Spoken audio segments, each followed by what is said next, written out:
Welcome to Season 2 of the Turn Podcast. My name is Zach, and the purpose of this podcast is to share the stories in motorsport that don't get told often enough. Today I got the chance to chat with Charlie Eastwood, who is a factory driver with Aston Martin and is currently competing in the FAA World Endurance Championship in the Vantage GTE. Charlie is a very humble guy and would probably rather stay quiet and let the results speak for themselves, but I got him on the podcast to share his incredible story of almost giving up on racing to a few years later fulfilling a lifelong dream of being a factory driver. Whether you're an aspiring driver or enjoy this sport as a fan, I think there's something for everyone in this episode, so enjoy.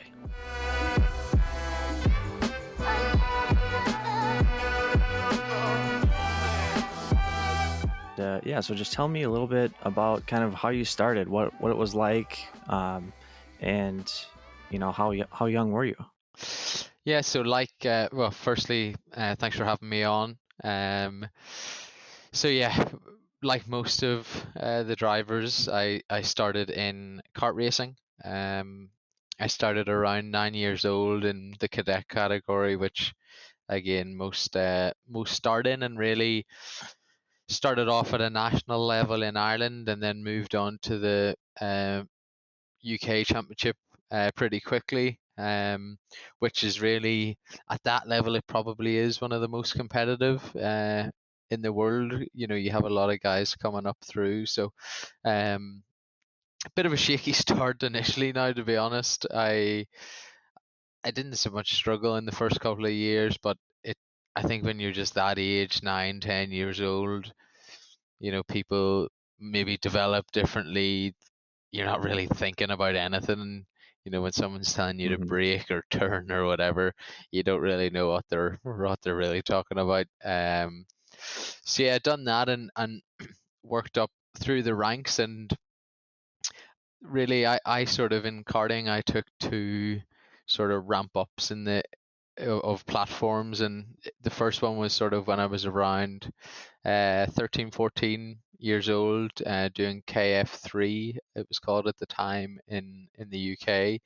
It was really when I started working with a guy from Northern Ireland, Tony Rogers, and we spent a lot of time doing a lot of testing back in Northern Ireland at Nuts Corner, and really the big thing for him was trying to, instead of, as a kid, you're obviously, everybody's telling you every single bit of information, do this, brake here, turn here, you know, you just literally sit in the cart and do what you're told, essentially, where he was really trying to broaden my understanding of everything from carburation and what the engine wants, what the engine needs, tire pressures, things like this.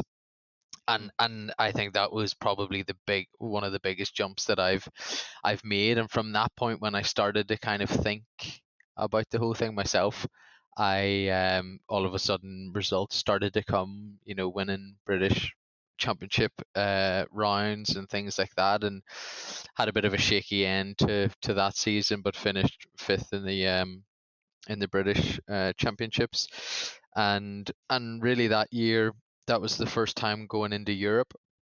So I done the European Championships, and literally in a Sprinter van, rocked up with all the guys from Northern Ireland against, you know, the proper factory outfits from Tony Kart to Intrepid, and yeah, we were slightly out of our depth, to say the least. But you know, I think sometimes when you slightly know that you're out of your depth, you just push even more to try and make a name for yourself. And the weekend went great. You know, there's 100 odd people in it, even more, 160, 180 people in it. And before you know it, we were in the final and driving, and I was in third place at the time.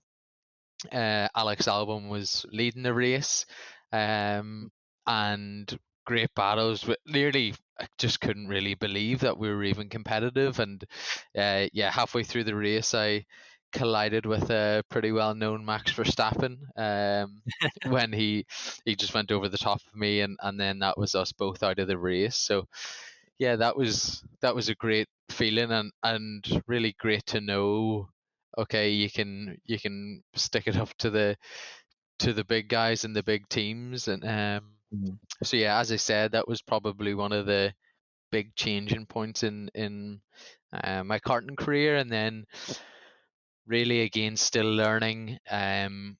I then moved up into the senior category, and that's really when the results came. I moved from KF3 to Rotax, and yeah, that's when in 2012 I won the Rotax World Championship, and then in Mhm. 2013 won the Rotax European Championship. So that was both boxes ticked, and that led me on to my car career from that point, when I sort of thought, okay, this is as high as I can go, essentially. And to be honest, I didn't, my family and things, we didn't really ever think about car racing. Both of my brothers race karts, but never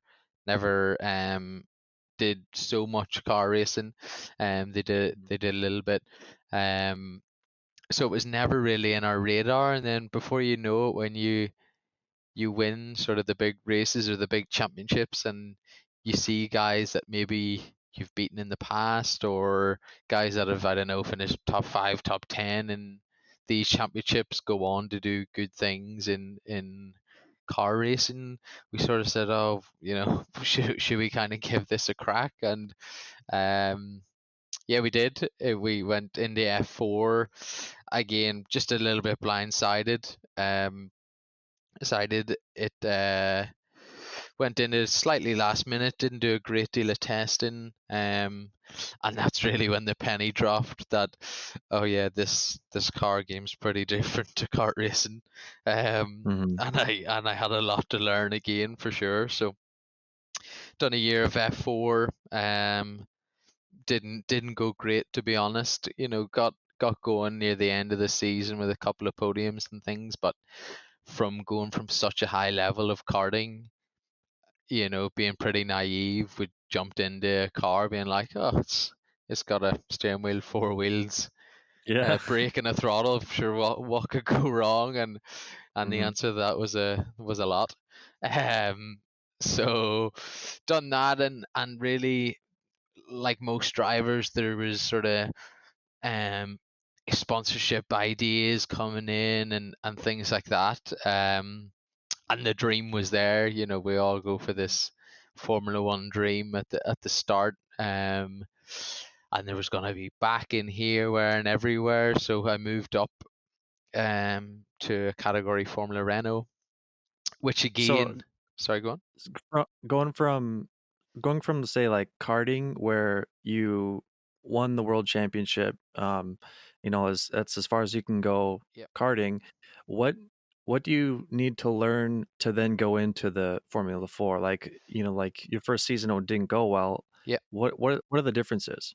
So actually quite a lot. It's karting and car racing is very different technically on how you drive the cart versus car, but all the same, there is elements of both that work in both ways. For example, just today, I was at Wilton Mill kart track in the UK, again just in a cart driving round with my teammate Sally Yollick, just again to get everything moving. So in karts, it's a lot more about feel. You don't have, there's not a direct engineering process of how to drive a kart. It's more, brake as late as you can, carry as much as you can, and yeah, try and race as best as you can. So Hmm. really, from the karts, the biggest thing you learn is trying to get that little bit of feel, in your feet, in your hands, in the seat.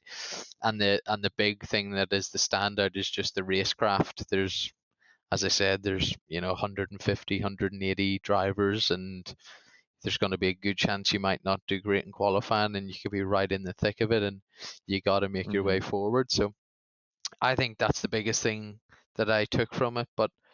And it's something, if anyone is coming through, don't take it for granted that if you're fast in a car, you're going to be fast in a car. If anything, there's a lot of guys that hone in the skills so much in karting of using the brake and throttle very close to each other, all these super high minimum speeds that Mm-hmm. actually, I personally think when you get to a certain level, maybe the world and European level, it can actually start to become a negative karting, um, because you hone in your skills so much. Then when you jump into an F4 or something like that, it's exactly what you don't want to do, and you see it so often. Okay, except for the amazing people, your Verstappens, your Leclercs, your George Russells, your Albons. These guys are just amazing in everything, and always will Right. be. But for anyone else, basically, a lot of guys that weren't outstanding in a kart but were very good become great in a car, because the reason they weren't outstanding was because they weren't getting these real high minimums and overlapping pedals and things like that, which then Mm-hmm. in hand works perfectly in a car. So yeah, as I said, just a little bit naive on our point, going into F4 thinking it would be okay. I didn't get any driver coaching, or didn't put in a big test program or anything like that, which, looking back, even through all the routes that I've went through, which we'll probably get to, but it seems so simplistic looking back. But then looking forward, we just had absolutely no idea what was to come. But again, everything Mm-hmm. happens for a reason, and I don't know if I did well in F4, we would be absolutely scrounging every penny together to go do F3, and then wasting that and not getting further. As I said, it all happens for a reason. So, Mm-hmm. yeah, I'm happy with the route I've took for sure. So you had your first year of F4, a lot of lessons, different kind of racecraft, Yeah. and then you moved into Formula Renault 2.0. Yes, exactly. Yeah. Again, Mm-hmm. stepped up too quick. It was sort of, okay, let's look at the career path of guys that have done, your Kevin Magnusons, your Danny Kvyat, these kind of guys. Okay, let's try and emulate what they've done. But the big point that we missed was we didn't win an F4. Mm-hmm. I always think that in car racing, at least, you have to win at the level you're doing, because you sort of go, oh yeah, but sure, we'll go up a level and just the cars are faster, there's a bit more grip, it'll be fine. But no, the driving level then goes up every step you go up. So if you haven't won at a level, stay at it, and go after it again. So Mm-hmm. yeah, that was a slight mistake, and to be honest, Formula Renault went horrendously bad. I had 8 qualifying sessions and I broke down in 7 of them. I mean, I didn't even complete a qualifying time, which, it was crazy. It was ECU went, engine blown up, gearbox went, steering wheel broke twice, throttle body Mm-hmm. broke once. It was like, what is actually going on here? And to be honest, after that, which was only half the season, I I I stopped from it. It was sort of, okay, we're spending money here that we don't really have to spend, um, getting absolutely nowhere with it. So let's stop. Um, and again, it was probably one of the best things I could have done, because when I did stop, I was stopped for probably 6 to 8 weeks, maybe. Mm-hmm. But no intention of continuing, and to be honest, not a great intention to even do much the year after, because the sponsorship went dry and things like this, obviously because I wasn't performing.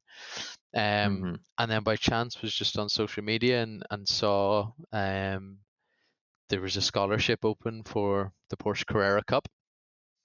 And of course I went, well, there's no harm in trying. So went onto the website, downloaded the application form, and filled out all my details, and they asked you a series of questions. Obviously wanted a CV and things like that, and then asked you a Mm-hmm. series of questions of, I don't remember them exactly now, but just sort of, what are your aspirations, why should we pick you, all this kind of stuff. And then from, I think it was 50 applicants, I got an email saying you're through to the next stage. which is the interview stage where there'll be 12 people. I was like, oh, this is great. Why not? Right. It was in the Porsche Experience Center in Silverstone, and actually a bit of a funny story to that. Obviously, I was still living in Northern Ireland at the time, so what my interview was at say one in the afternoon.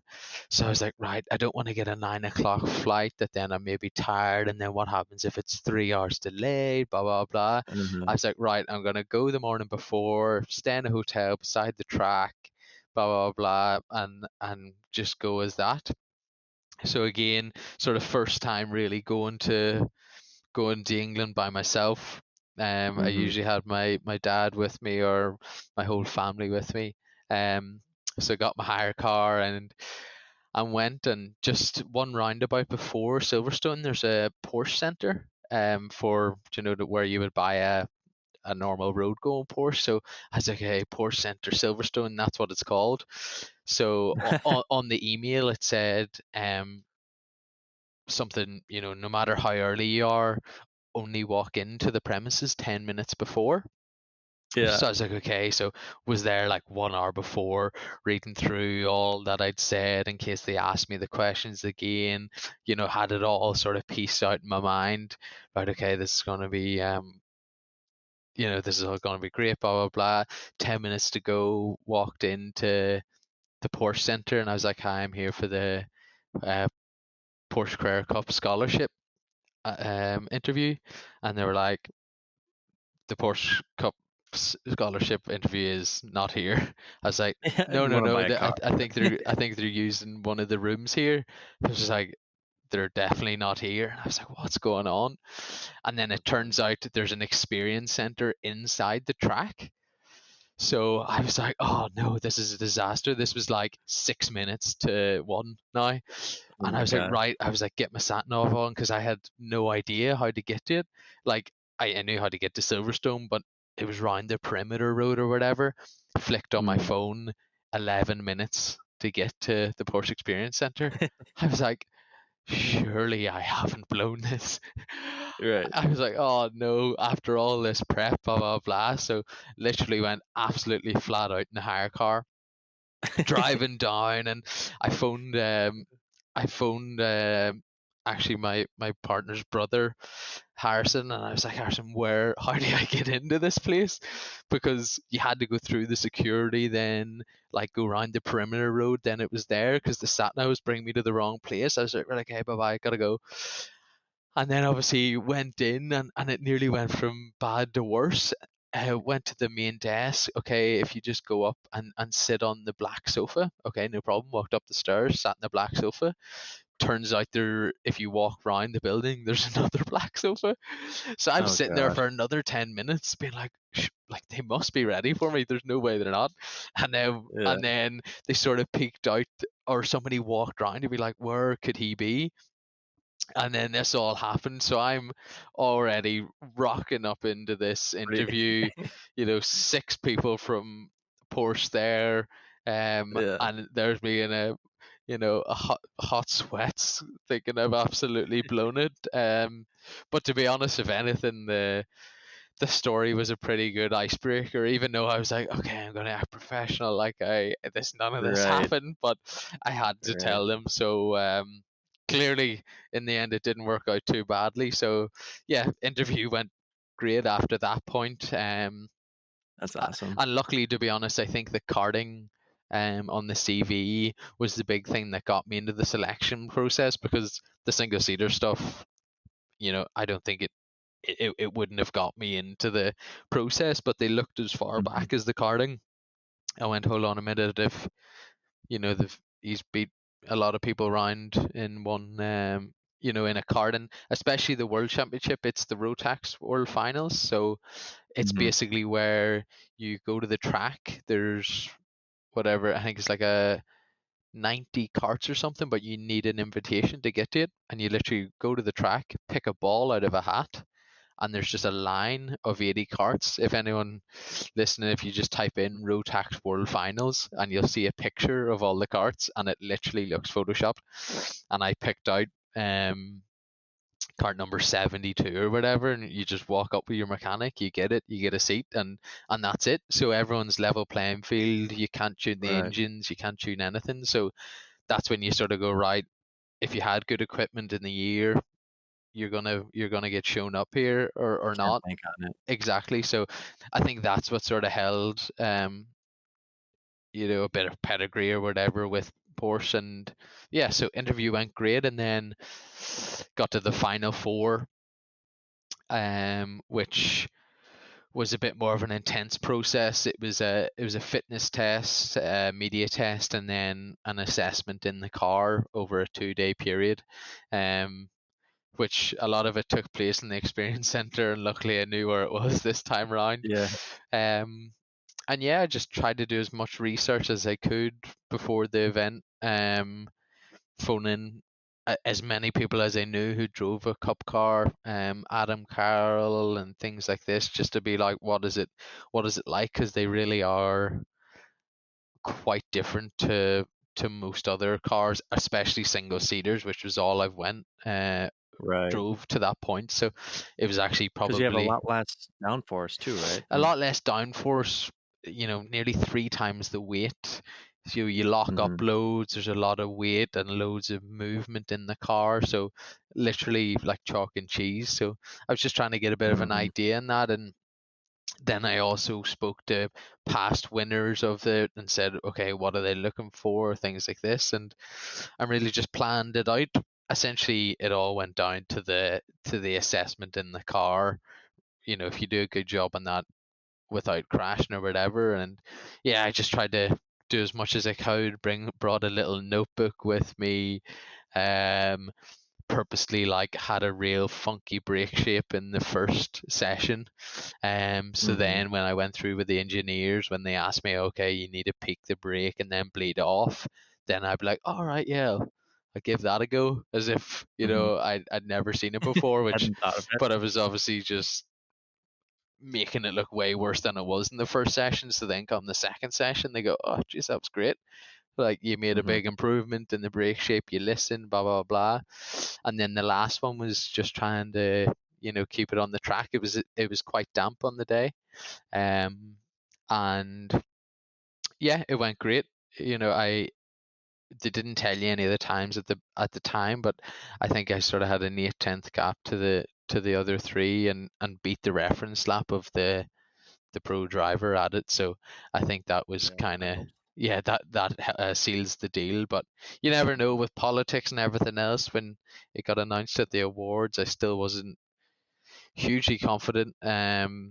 Just because there was a little, some of the other people who were in it had a good chance for other reasons and publicity reasons and things like that. So Mhm. I wasn't so sure. But when they called out my name, it was yeah, such a relief. And really, before you know it, you went from not racing at all, so essentially quitting racing, to filling out an application form, and Right. then now being associated with one of the best brands in the world.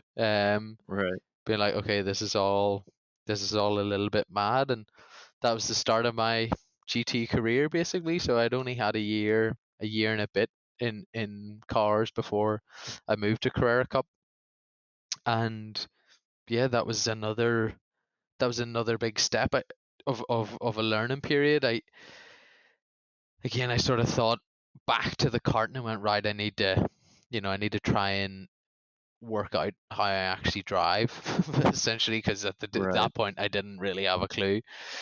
Still, um, and everyone kept saying to me, "Oh, if you master a Porsche Carrera Cup car, you'll be set for any other GT car, because they're a bit of a pig to drive initially. Right. Once you actually get going in them and things, they're amazing to drive. But at the start, it just feels like you lock up the brakes Right. twenty four I've noticed seven. that.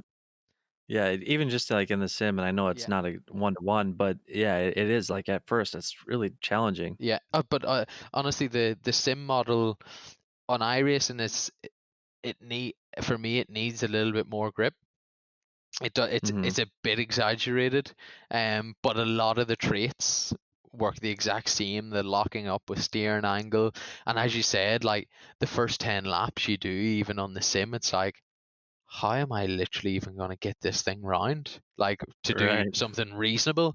And then before you know it, you probably spend a couple of days on it. And then you go, oh, this actually feels really good. Like this is a completely different car than I had.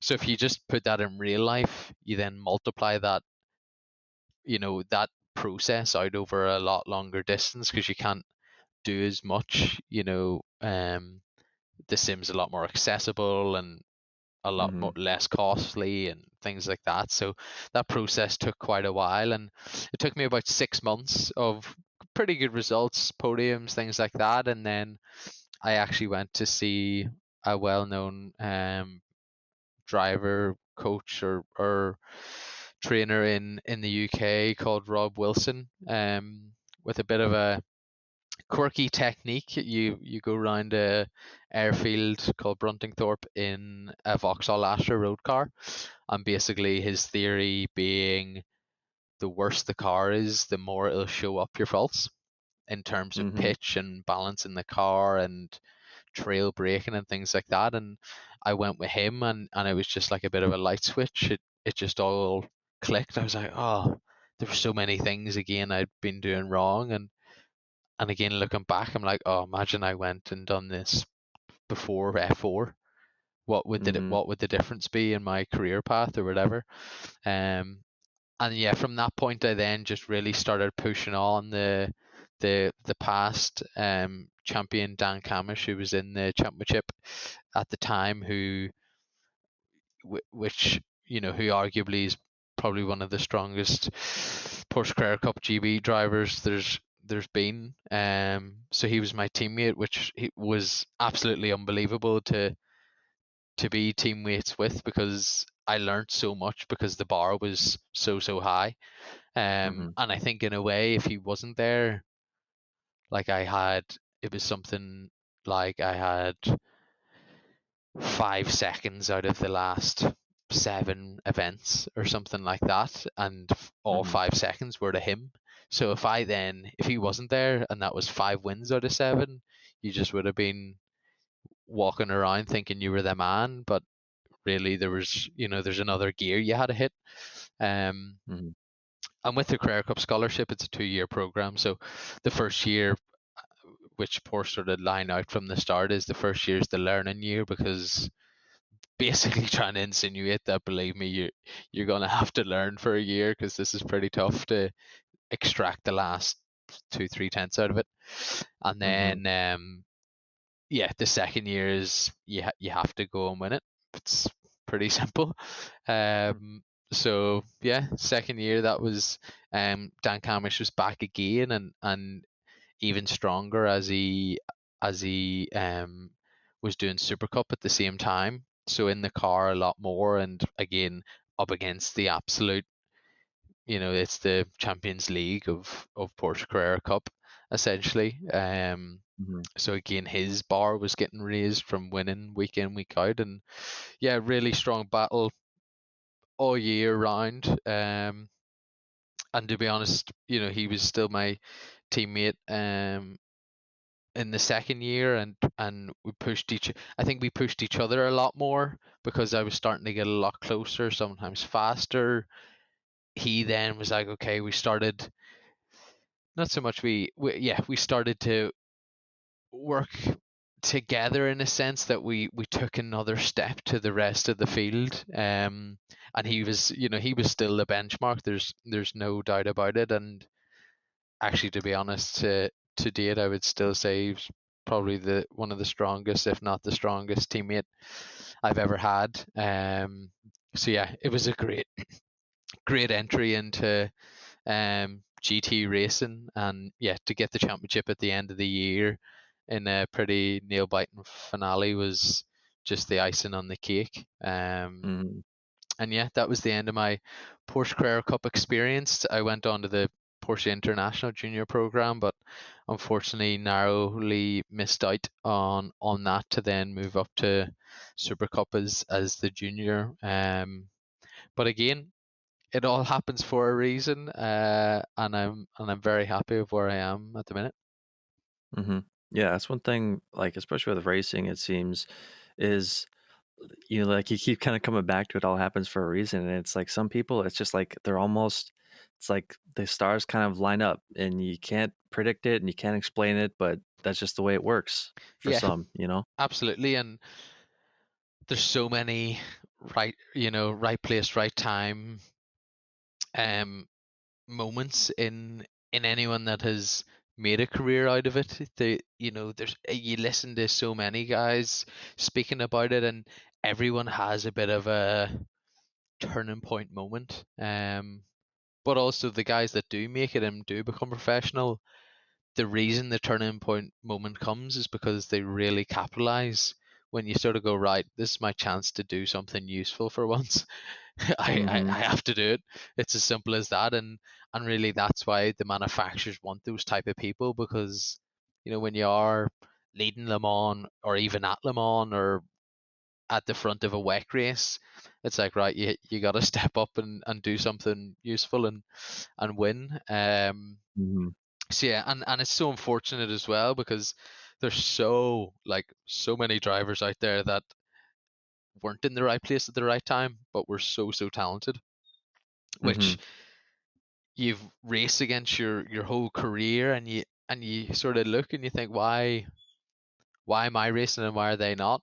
What is the difference? And sometimes you actually can look and go, okay, there's a lot more to being a professional than a lap time.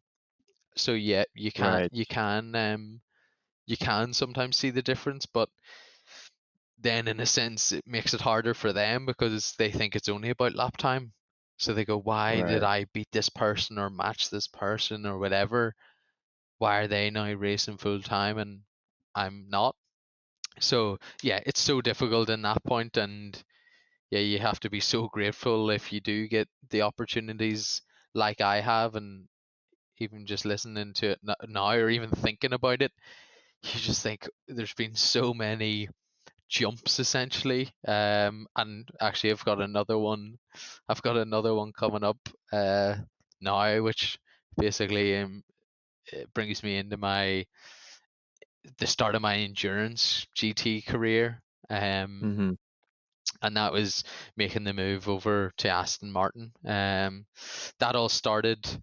I was I got quite lucky to win Carrera Cup and then get um to get graded as a silver FIA driver.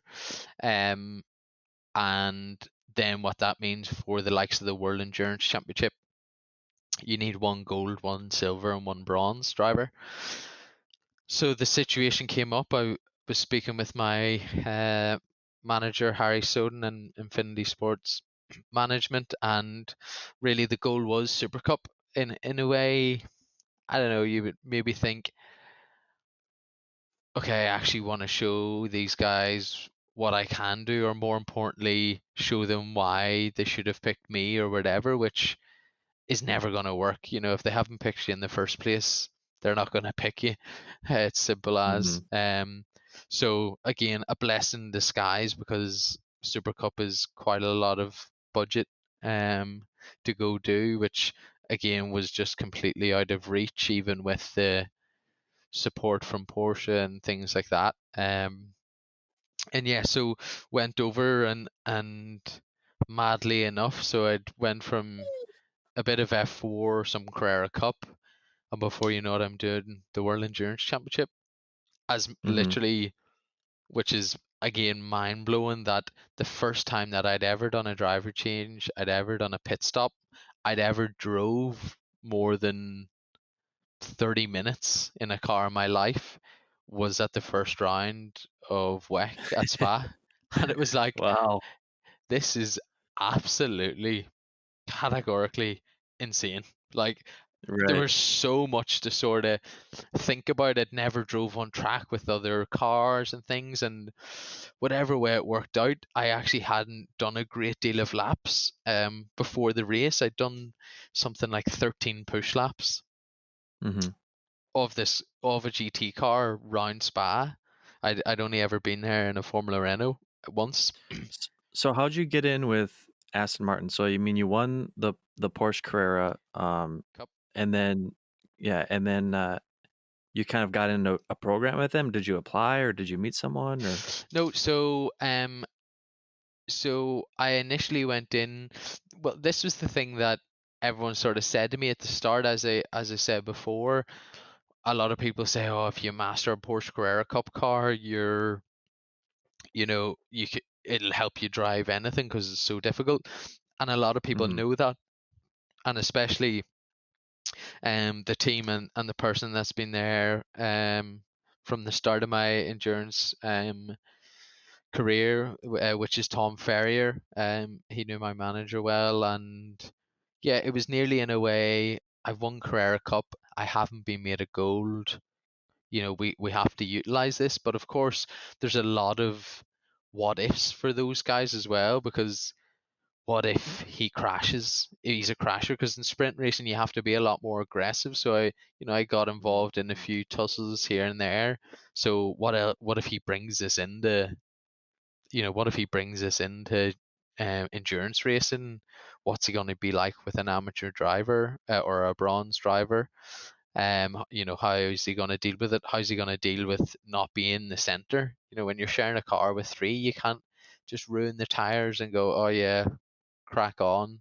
You have to be a Right. lot more thoughtful of your teammates, and there's so many what ifs, and that's the only risk. The risk was never as such going to be about the lap time. It was more all the other things that came with it, which is understandable, because when I went to Spa, I think one of my better traits would be being able to sort of take on board a lot of information while I'm driving, or drive without loads of effort. So it was still full on, but I took it on board quite well. Where I can imagine there is a lot of people that it just would have been, rabbit in the headlights job, that there's just cars driving left, right, and center around you, LMP1s, Right. LMP2s, pit stops, pit limiters, full course yellow. Just there was everything. It was like, crazy. So yeah, it was mental when I just jumped in the car, came out of the pit lane, and the pit lane's quite long at Spa, and you're sitting there for 60 kilometers an hour, being like, I'm about to start my first ever endurance race, and it's in the World Endurance Championship, and Mhm. really even even more mental was, and it's only 3.5 seasons of my car career ever, and I'm here. Right. Which for some guys they might not do WEC until they're 28, or in cars for 10 years or whatever. So this was all like, okay, back to the same thing. If there's one time in your life you have to do something useful, it's one of them. So away you go, and yeah, I cracked on. And to be honest, for the first year, which was 2018, I sort of thought to myself, okay, lap time isn't so much going to gain a drive the year after, going 99%. What will lose me a drive the year after is having a crash. Um, Right.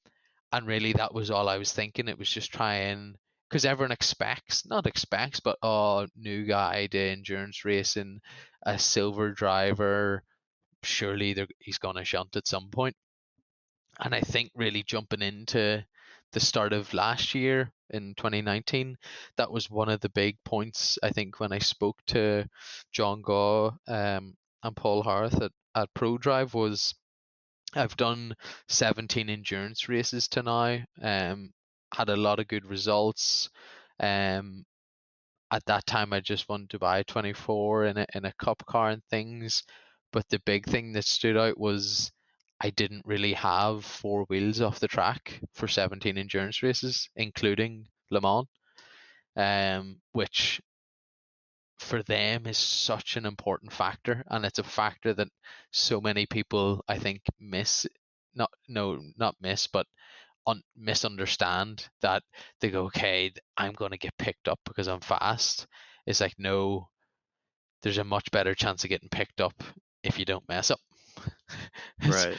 'Cause, And yeah, especially at that level, everyone's fast. Everyone's exactly, proved themselves in exactly. one way or another. It's like, for example, you go to Blancpain and GT3 cars, which are all very similar. You go to Spa 24 hour, 72 cars.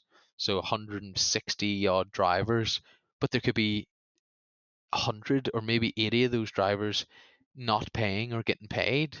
That's a lot of professional people to go against. So see, they Mm-hmm. actually try and make a difference, like go bump 3 tenths faster or something like that. It's just not going to happen. But what Mm-hmm. you can be remembered for.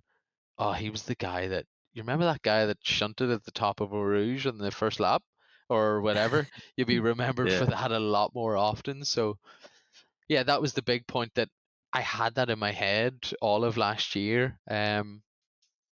And sorry, all of 2018, just really just try and not mess up. But I didn't have to try so hard with it. The thing I had to try and do, which I think what the really talented guys are able to do, which again I saw were, for somebody to drive at 9 tenths, they might lose 4 tenths a lap. But what the Mm-hmm. really good guys are able to do is drive at 9 tenths and lose 1 tenth a lap. And that's the sort of mindset I was trying to get to, right? How can I drive completely within my own limit but not waste any time? Right. And that's what I've been trying to sort of do. And yeah, again, I went in and had a meeting at the start of 2019 with John Gaw, and they said we'd like to offer you, an Aston Martin junior contract, which essentially didn't mean any driving at the time. It initially meant being a mentor or a coach for the Aston Martin Academy, which took place this year, which was made up of 23 drivers, mostly racing in GT4. And basically, I would, with myself and Andrew Watson, would support um, the 23 drivers on a race weekend, whether it be British GT or European GT4, and really just try and coach them.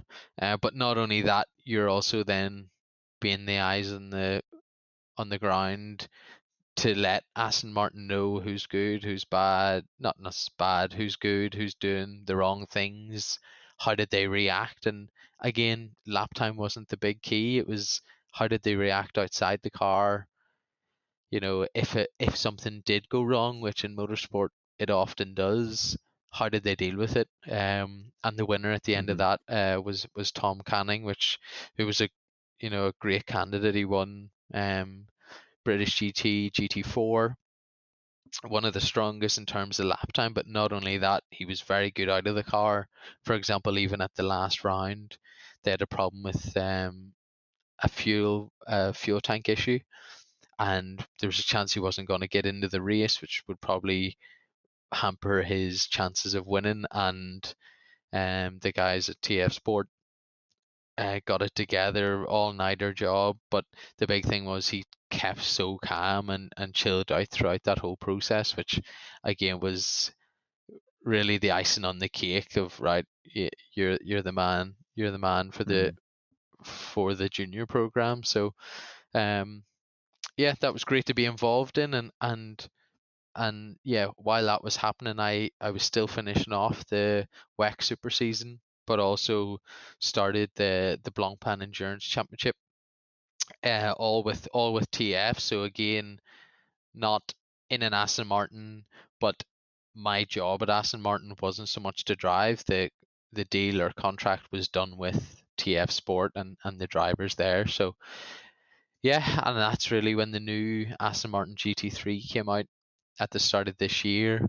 I just clicked with it really quick and um clicked with it really quick, but then also had a different mindset, which was, okay, you've had your year of not messing up. Now you have Mm-hmm. to have your year of actually showing that you're good enough to go against the best. And this is where sim racing and my sim will most certainly come into play, which is the start of this year.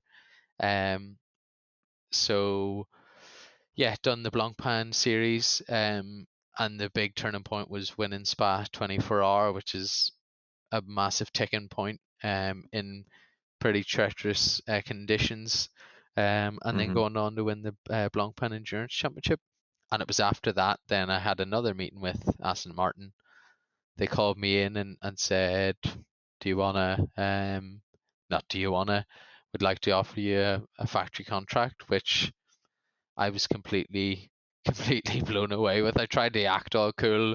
Oh yeah, I'm gonna yeah, I'm gonna try and negotiate this and blah blah blah. Yeah, yeah. And then inside I was absolutely buzzing. Because my goal was, okay, try and get the junior program, and then maybe January next year, January, in 2020, maybe try and get upgraded to, I don't know, a young professional or something like that, and then, go for full factory status in 21. So, Mm, 6 months after them telling me I've got a junior contract, to be told I've got a factory contract was absolutely mental, and really an absolute lifelong dream, and anybody starting karting, starting car racing, whatever, everybody's dream is to be a professional racing driver. And yeah, to think in 2014 I had never drove a car, to 5 and a bit years later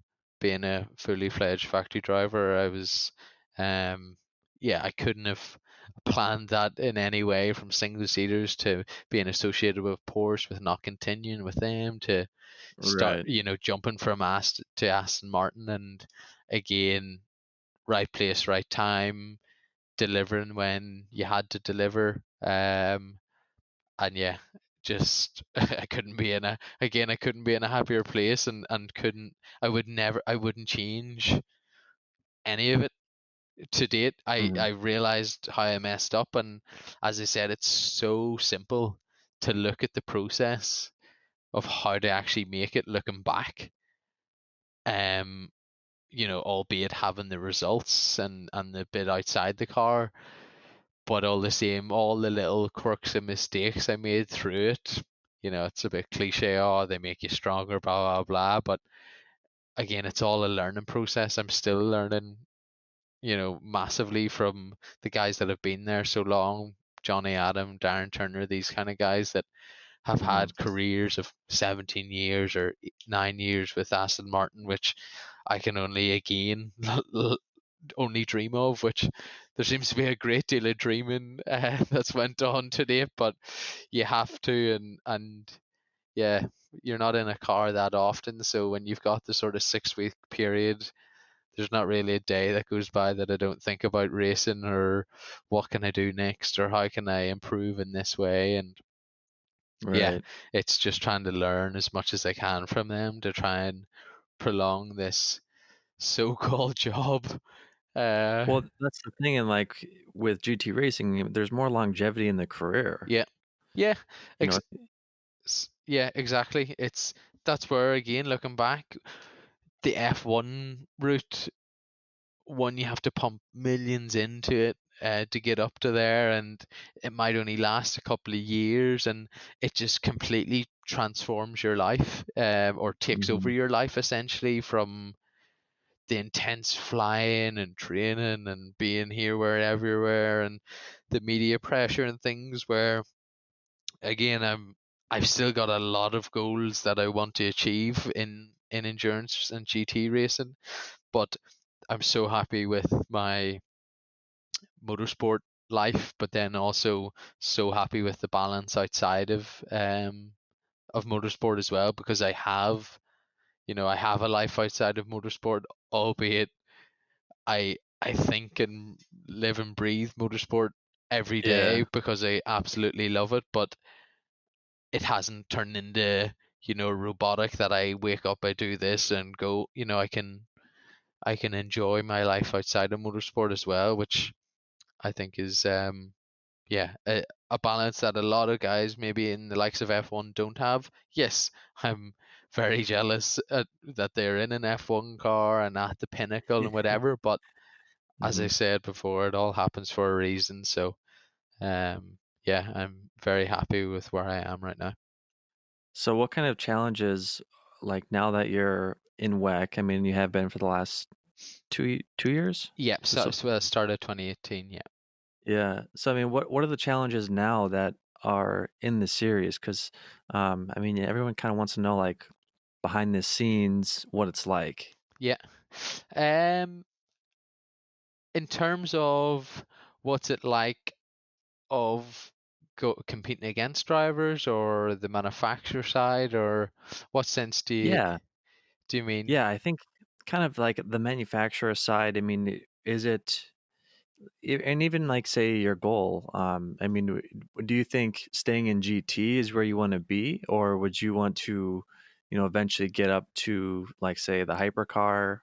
Yeah, so on the manufacturer side, of course, there's that added pressure, which I think we all feel, but you try and just sponge it off as much as you can, because at the end of the day, you can only do you can only do your best, and that's it. And if it means that you do mess up or you do crash or whatever, so be it. But as I said, the reason I really enjoy my position, because I think the guys at Aston Martin Racing are so understanding with everything. And even when I was pitching or negotiating for the contract, I was like, yeah, but I haven't crashed and blah blah blah. And Hmm. the sort of answer was yes, but as you start to race more, as you start to race at a higher level, you are going to crash.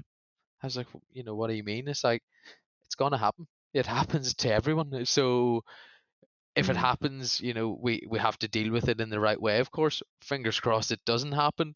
I still tell myself it won't happen, but then you sort of think, yeah, of course it is. You look at GT Pro and you've got the best GT drivers in the world all just sitting bumper to bumper, and yeah, they bump into each other, they crash, and you can make mistakes and things. And it was sort of, that was actually not a weight lifted off my shoulders, but a very nice thing to hear, that okay, that can happen. So still just go out and do your best. But if it happens, it's not a complete career ender if you've done so well in so many different elements and things like that. So yeah, Hmm. it is a very ruthless sport in that sense. But I don't know, when you speak to them, they sort of say, oh, we run a manufacturer's team and things, but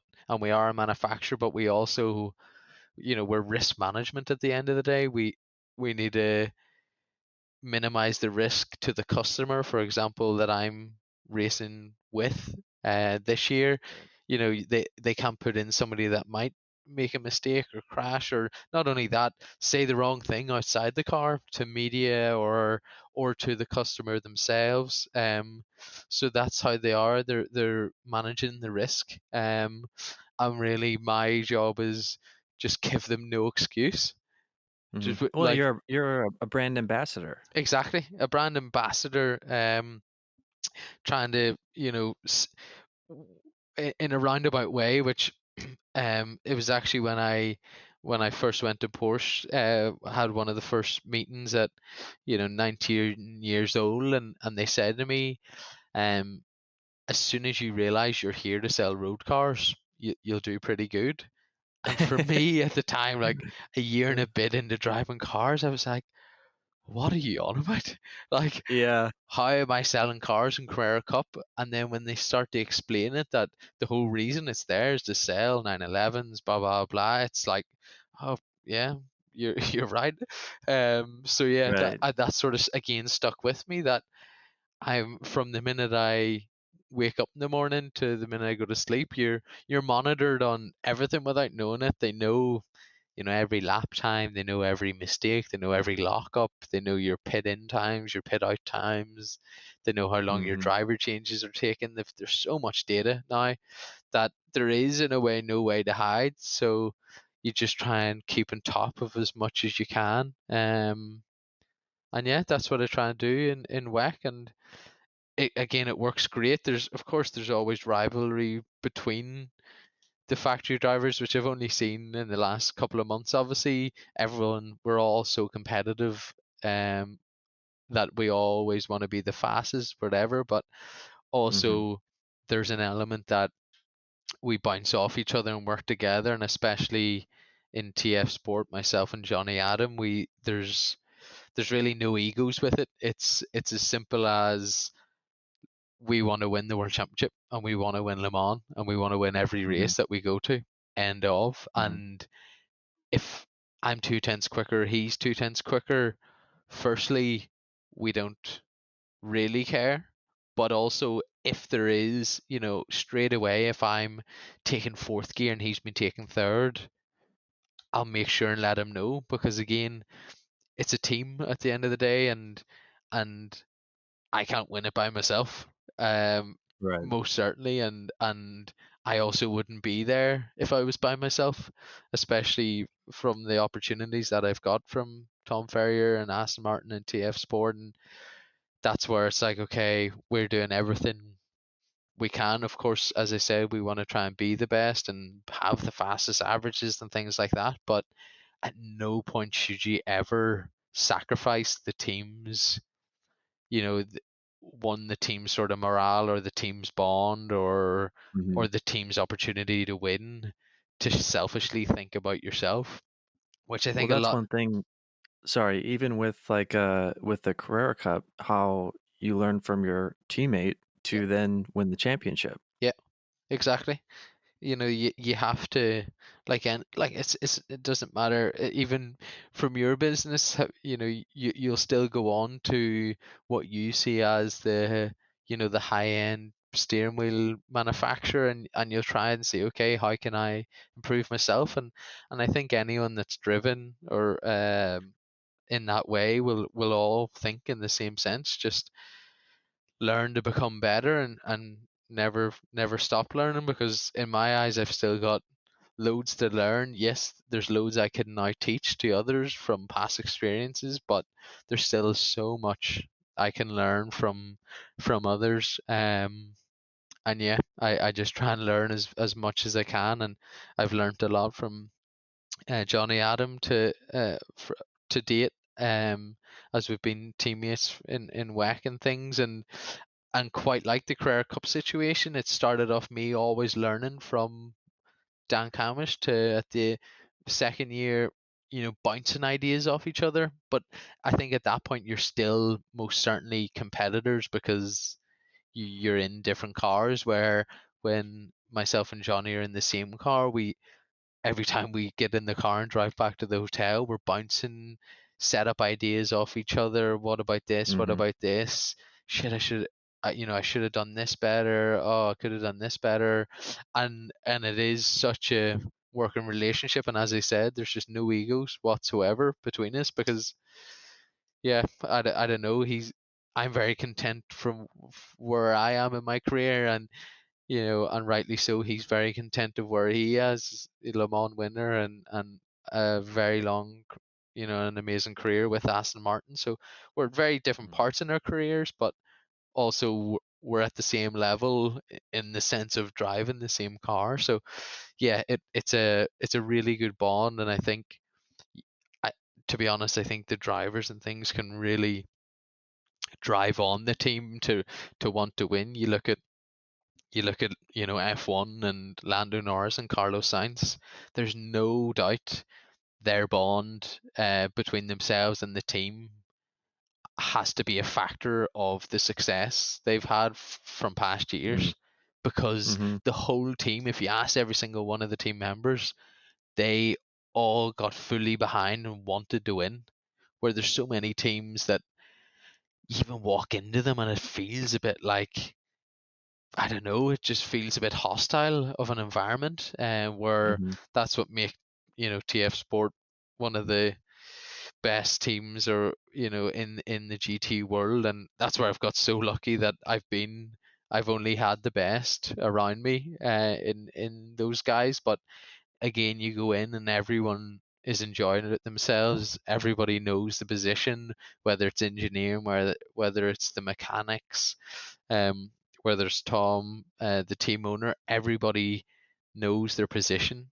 Nobody's Hmm. trying to nobody's trying to justify why they're there, and every single one of them And I think when you look back at Spa 24 Hour, we had a monumental shunt in practice, which completely rode off the car.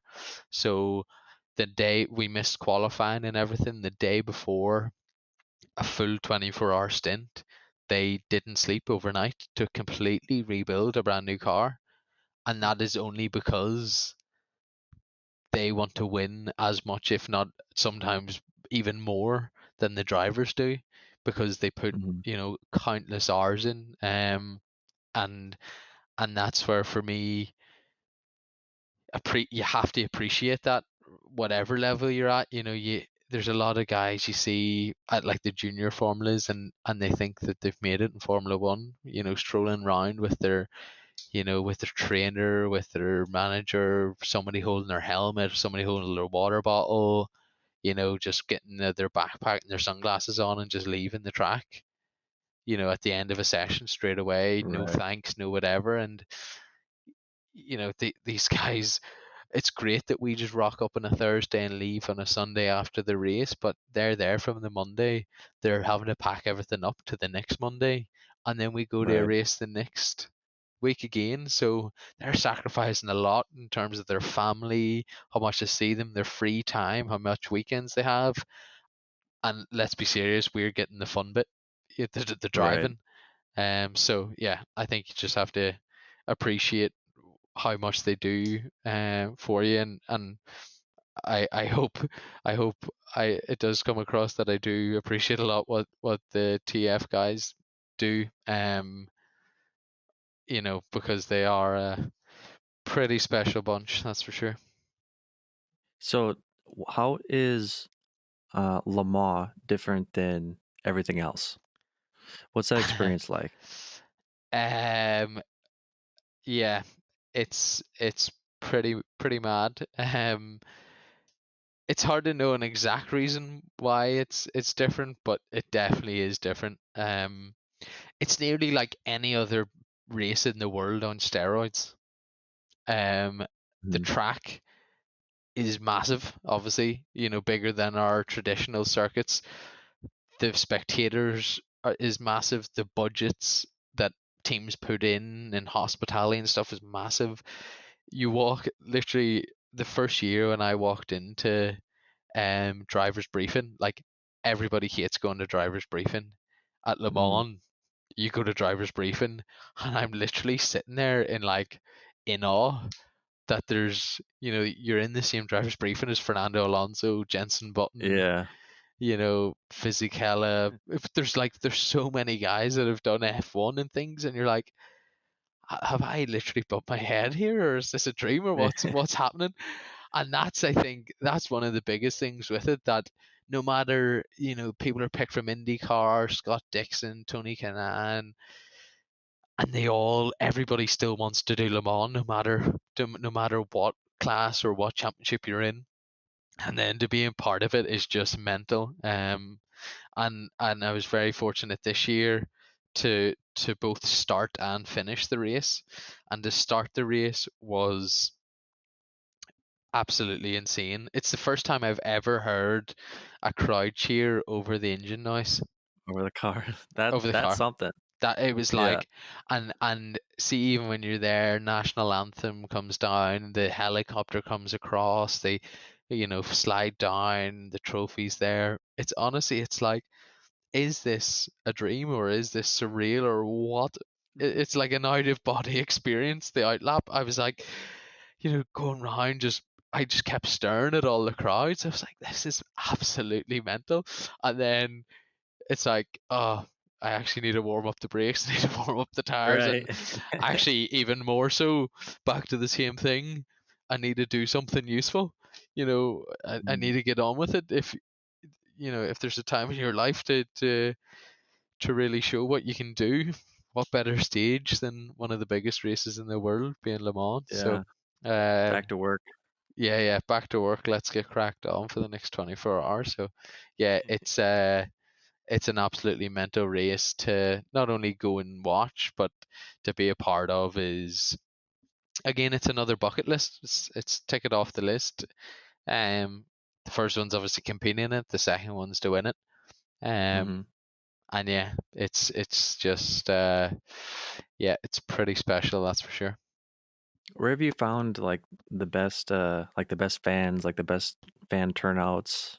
Where do you think that is? Yeah, again, Le Mans. It's Yeah, because everyone shows up and exactly, everyone shows up. Everyone, I think, with Le Mans as well, everyone does the research. The amount of people who have so much more memorabilia or like models of your car or past pictures from past championships. But I actually remember it the first year looking at the timetable, bearing in mind the races on the Saturday, and there was a autograph session on the Tuesday. I was like, I've just rocked up here on Monday night and I'm racing in it. Who is yeah. gonna be here from the Tuesday? Like, why? And typical driver. Oh, why are we having the? What? Why is this happening? You know, blah blah blah.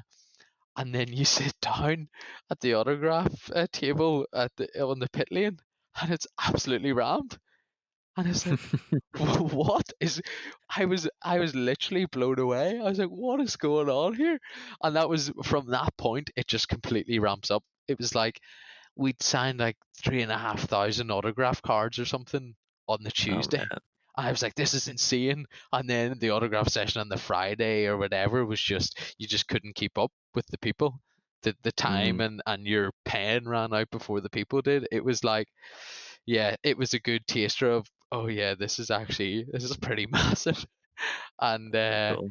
and yeah, it just, as I said, it completely ramped up every single day, just getting busier and busier, and the buzz. And there is literally at the start of the race, there's a complete buzz around the track. It's yeah, as I said, it's a bit of out of body experience, but yeah, an amazing experience to be part of. So yeah, going back again this year, and yeah, only got one thought on my mind, which is to go win it. So Yeah, you bet. yeah, that's the big goal.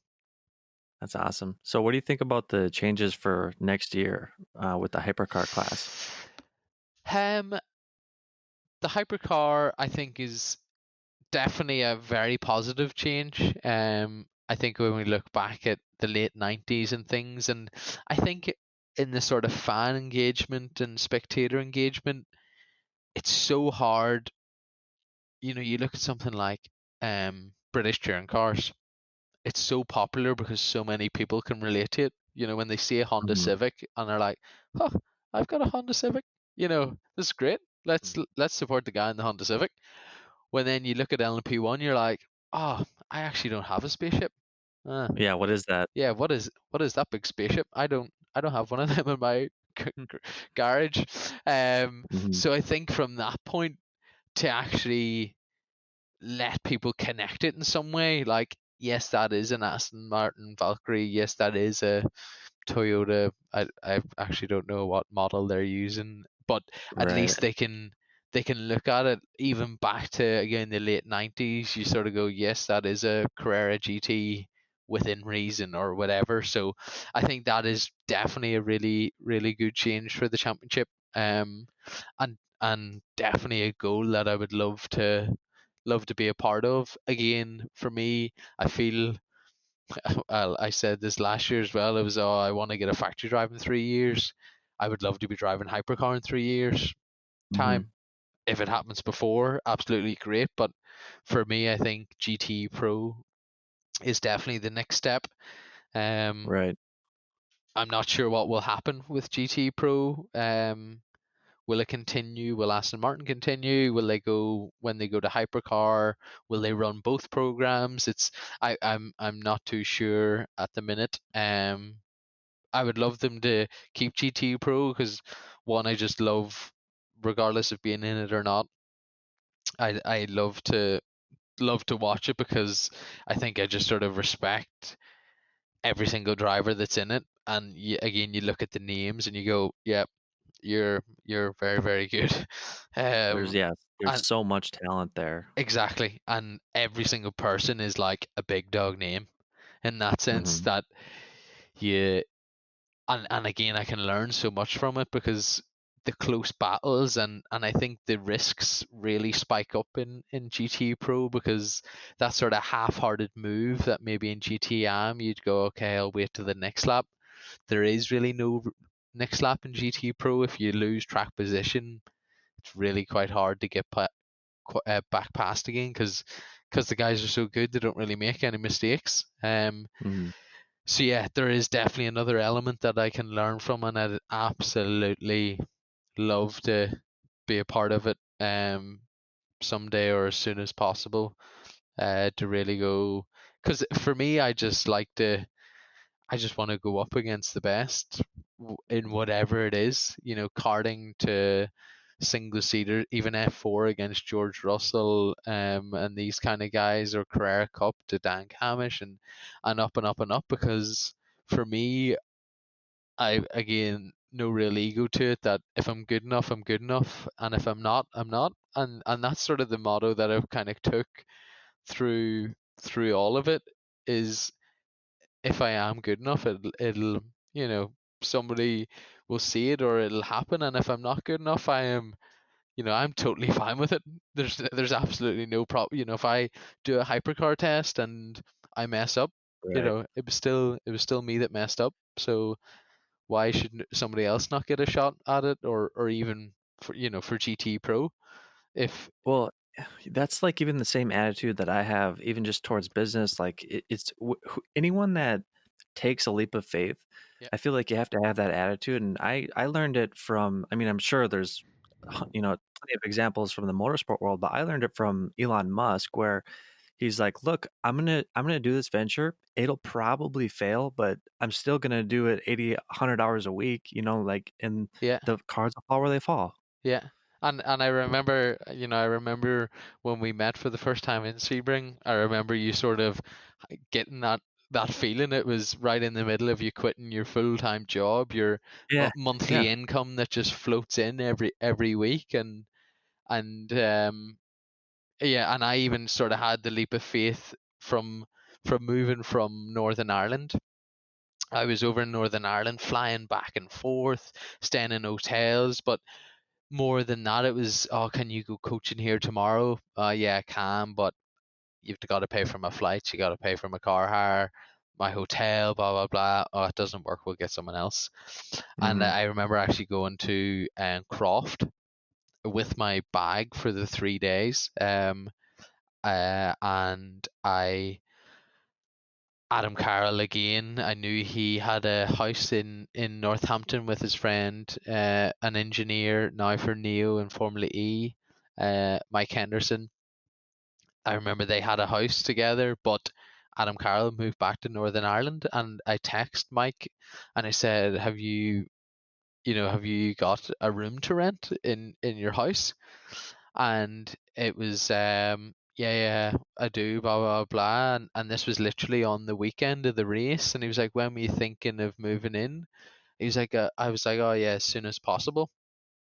And uh and he was like, okay, yeah, it's free from whenever you're ready to move in. I was like, all right, I'll be there Sunday night. And I literally just went, finished the Wow. race, and just went to this apartment, and sorry, to this house, and that was it. I literally had a suitcase for 3 days, and I was like, all right, sweet, I'll work out about getting the stuff. It was something in between. It was like I had something on like the Wednesday, and I was like, should I stay in a hotel? Like, this is a melt, staying for one day, blah blah blah. I was like, again, leap of faith. If I'm gonna And I said to my family at the time, I was working at, we have a rental go-kart track in Northern Ireland. At the time I was working full time there, but I sort of had the feeling, probably very similar to what you had, with your business, which I think so many people had. I felt that I was like doing the family business 70% of my time, Mhm. and doing Mhm. the racing and the Porsche Carrera Cup 70% of my time. But neither of them was I given 100% of my commitment to actually make it work. And that was the sort of conversation. It was, I'm in a ridiculous situation here, being associated with a manufacturer a year and a half into my car career. I Right. See, if I look back at this and haven't given it 100%, you'd kick yourself for the rest of your life. So it was right. I'm moving to England to really go after this hard for 2 years, and if it goes pear shaped after 2 years, well, I'll come back. But if it doesn't, which hopefully it doesn't, I'll kick on, and really from that point, I just yeah, as I said, I just kicked on from that point, and there's Hmm. no doubt it definitely. I was just a lot more focused on the driving. I then done sessions every Thursday before every event because I wasn't flying in on a Thursday night, and I then went to more media events at dealerships with Porsche, and then I expanded out to started coaching, and that I sort of just said to my family, it was when I move over, I from the very start I'll completely pay my own way.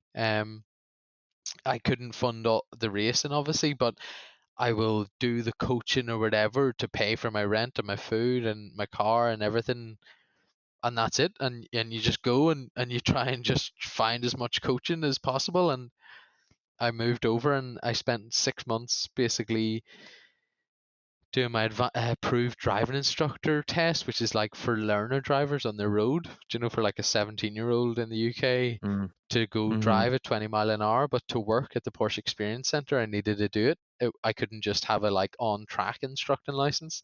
So I spent 6 months doing this, and it wasn't so much to earn the money with the Experience Center, but it was again to fully submerge myself with the brand. Right. You seen a lot of dealers there, you seen a lot of customers there, and I had to do a lot of talks and things over the race weekend. And so many of the people you seen at the race, you might have sat in a car with them, and it just added that extra value to me in a sense that I had another part that I could bring to Porsche as a driver, that I was actually back to that same thing. I was there to sell cars, and by doing that, Right. gaining a relationship with customers. Because with the motorsport, you just put on a helmet, and it's hard to really get the character in a sense, and it's just trying to.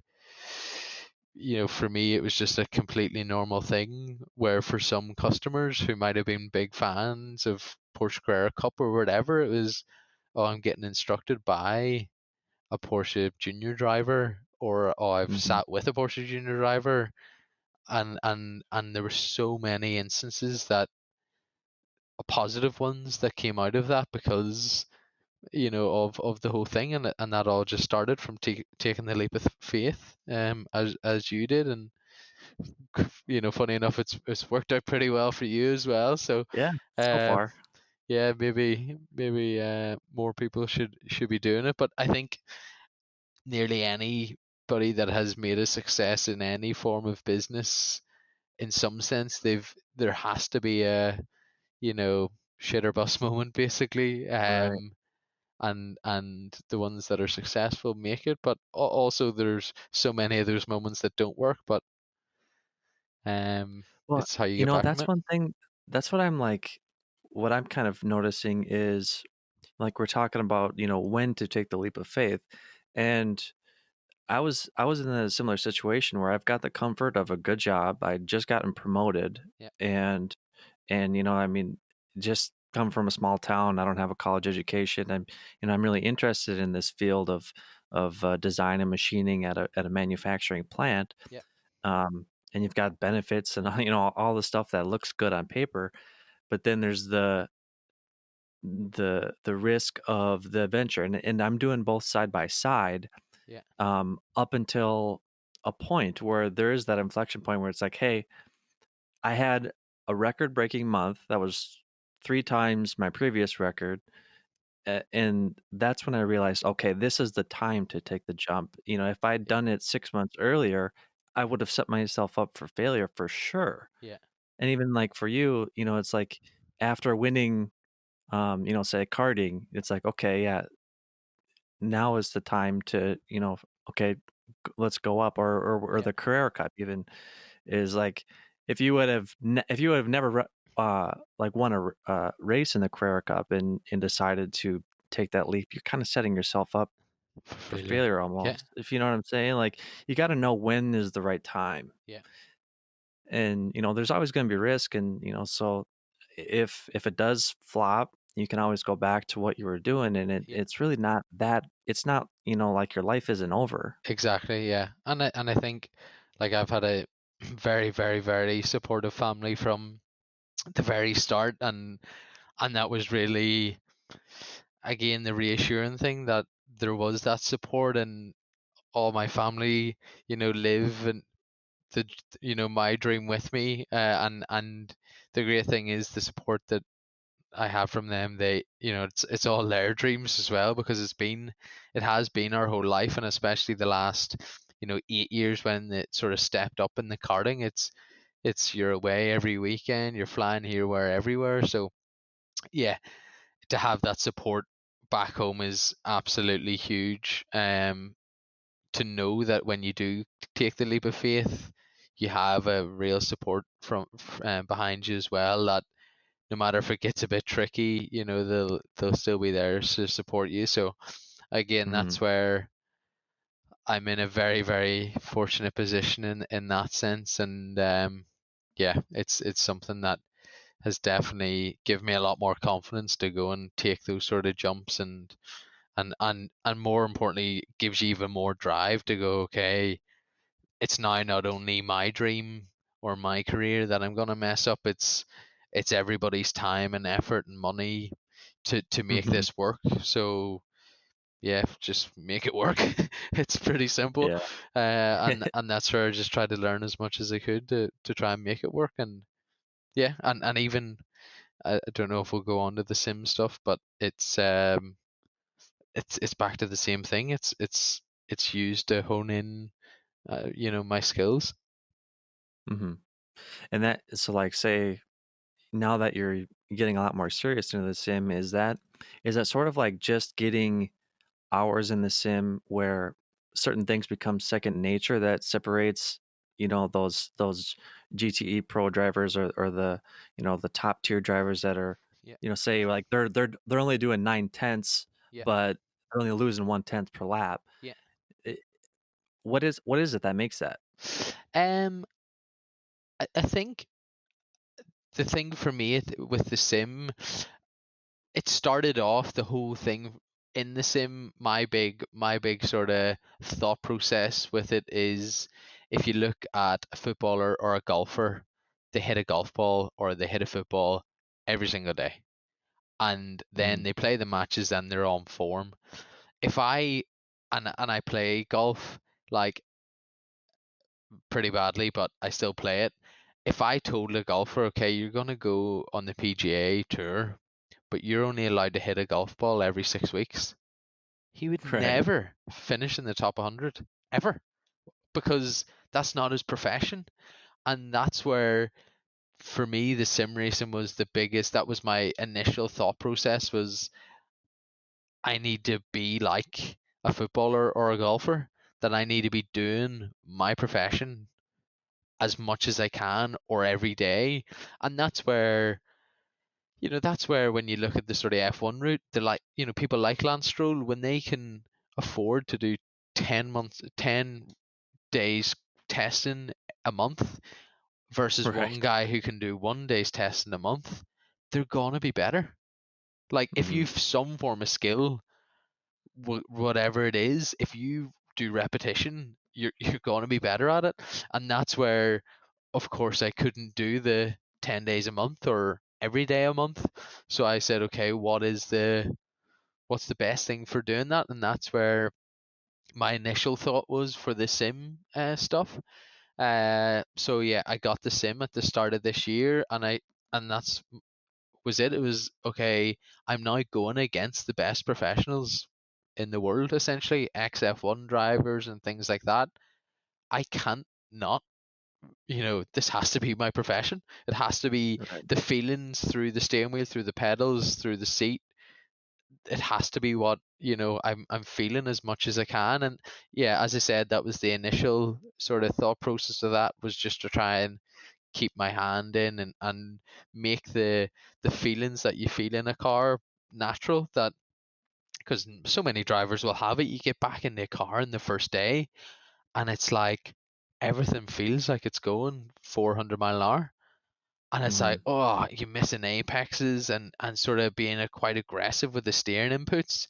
And it's all because if I again look back at a golfer, like, will a golfer be able to, get it within 10 foot of the hole from 150 yards in its first swing back after 6 weeks?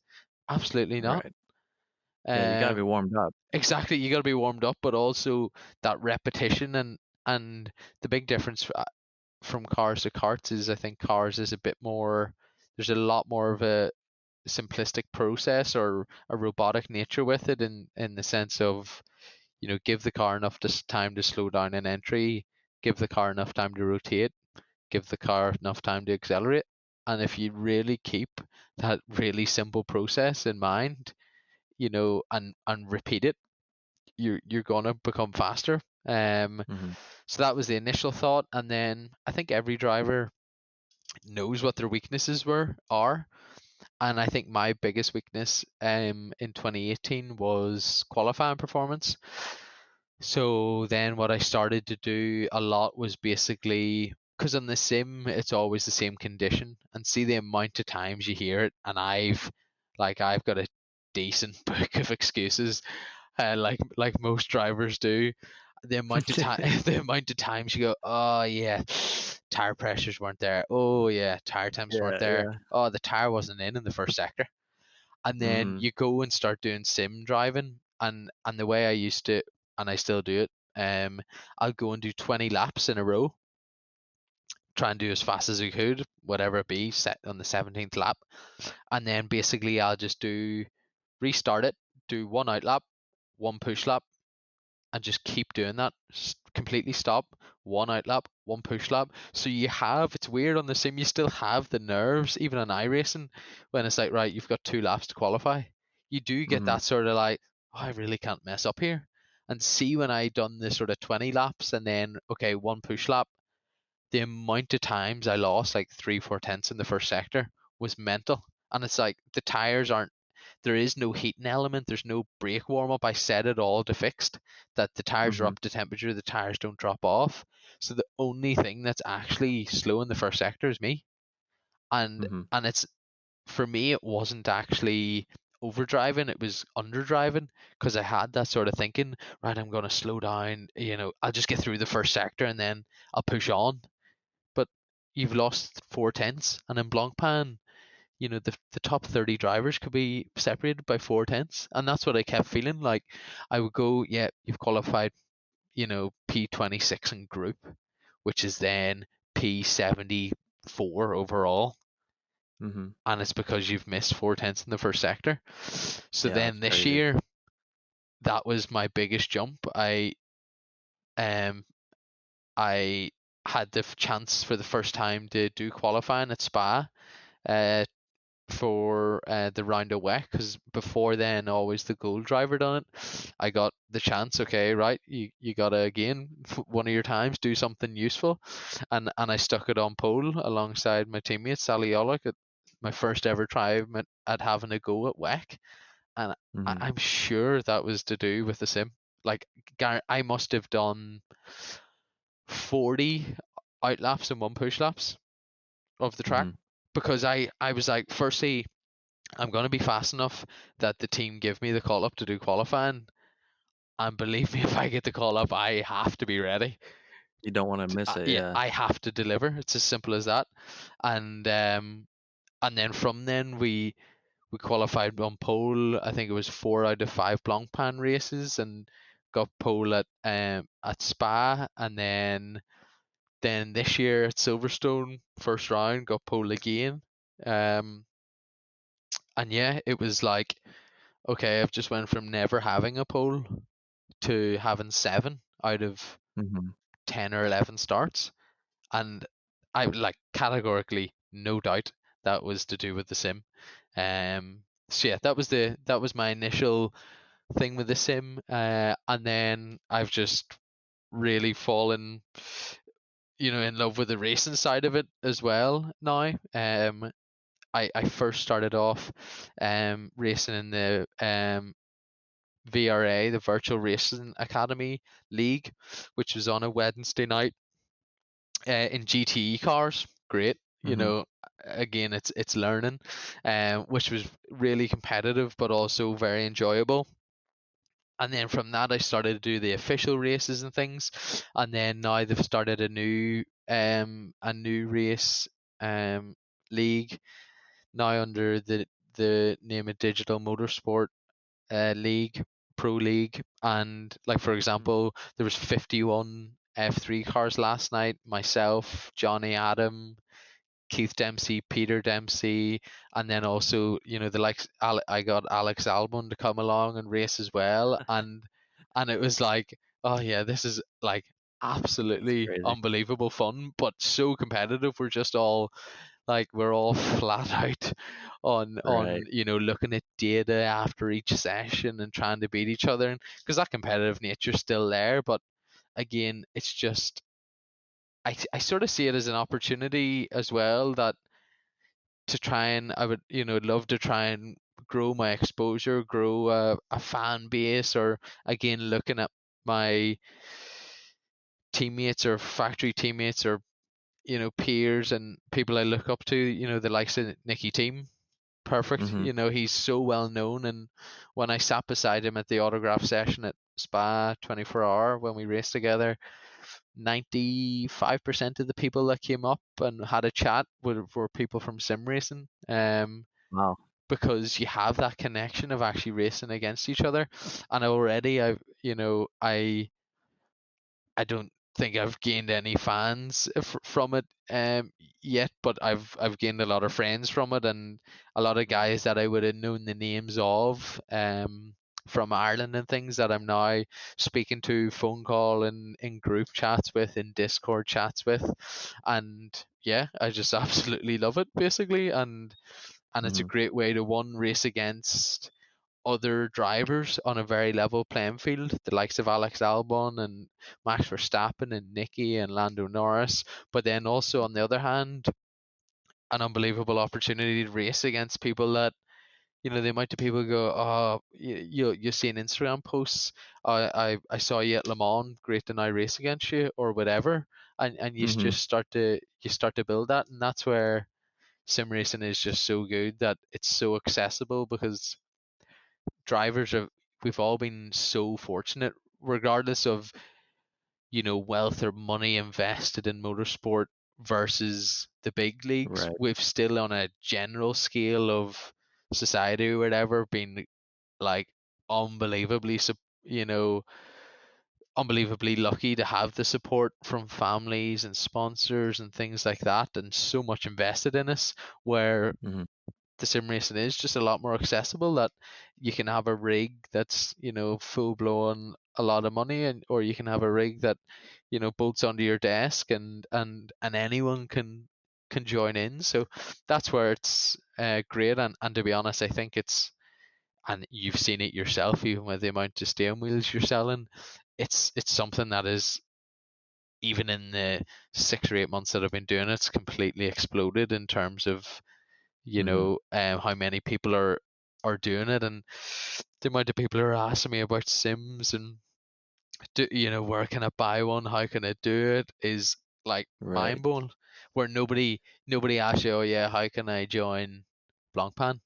It doesn't Right. happen, But it's Well, how can I join IMSA in iRacing? Oh yeah, right. no Yeah, problem. for sure. It's such a cool way to, like, essentially merge that gap because, like you say, it's the sim racing is so accessible Yeah, that fans can relate with you on a level like never before. Like say a person like me, I'm from small town Minnesota, which is basically Canada. yeah, I've never set foot in a race car in my whole life, and I can relate to you on a setup. yeah. And that's a really cool element. Yeah, I think. it's unreal. And and the way actually somebody put it yesterday, like even racing with Alex Albon, for me, it's more a friend to race with. And yes, he's took stardom now, but still the same person that I've raced with through the last how many years.